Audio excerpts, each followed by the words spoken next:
When I did my graduate studies at the Middle East Institute at Columbia University's School of International Affairs, I took many courses on the question of the Middle East conflict. Semester after semester, we studied the Middle East conflict as if it was the most complex conflict in the world, when in fact, it is probably the easiest conflict in the world to explain. It may be the hardest to solve, but it is the easiest to explain. In a nutshell, it's this. One side wants the other side dead. Israel wants to exist as a Jewish state and to live in peace.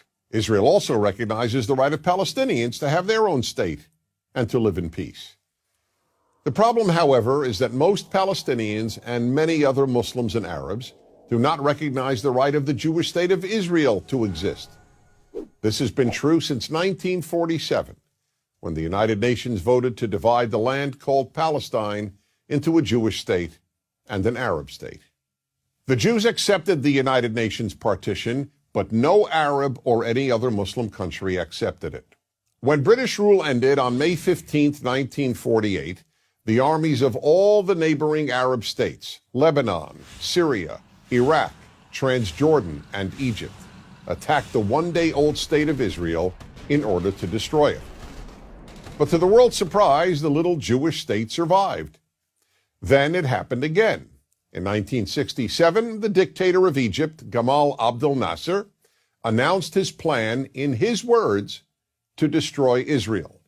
He placed Egyptian troops on Israel's border, and armies of surrounding Arab countries were also mobilized to attack. However, Israel preemptively attacked Egypt and Syria. Israel did not attack Jordan and begged Jordan's king not to join the war. But he did. And only because of that did Israel take control of Jordanian land, specifically the West Bank of the Jordan River. Shortly after the war, the Arab states went to Khartoum, Sudan, and announced their famous three no's: no recognition, no peace, and no negotiations.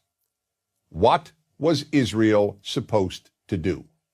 Well, one thing Israel did a little more than a decade later in 1978 was to give the entire Sinai Peninsula, an area of land bigger than Israel itself and with oil, back to Egypt, because Egypt, under new leadership, signed a peace agreement with Israel. So Israel gave land for the promise of peace with Egypt, and it has always been willing to do the same thing with the Palestinians. All the Palestinians have ever had to do is recognize Israel as a Jewish state and promise to live in peace with it. But when Israel has proposed trading land for peace, as it did in 2000, when it agreed to give the Palestinians a sovereign state in more than 95% of the West Bank and all of Gaza, the Palestinian leadership rejected the offer and instead responded by sending waves of suicide terrorists into Israel. Meanwhile, Palestinian radio, television, and school curricula remain filled with glorification of terrorists, demonization of Jews, and the daily repeated message that Israel should cease to exist. So it's not hard to explain the Middle East dispute. One side wants the other dead.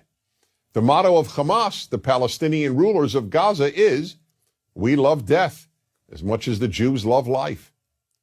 There are 22 Arab states in the world, stretching from the Atlantic Ocean to the Indian Ocean.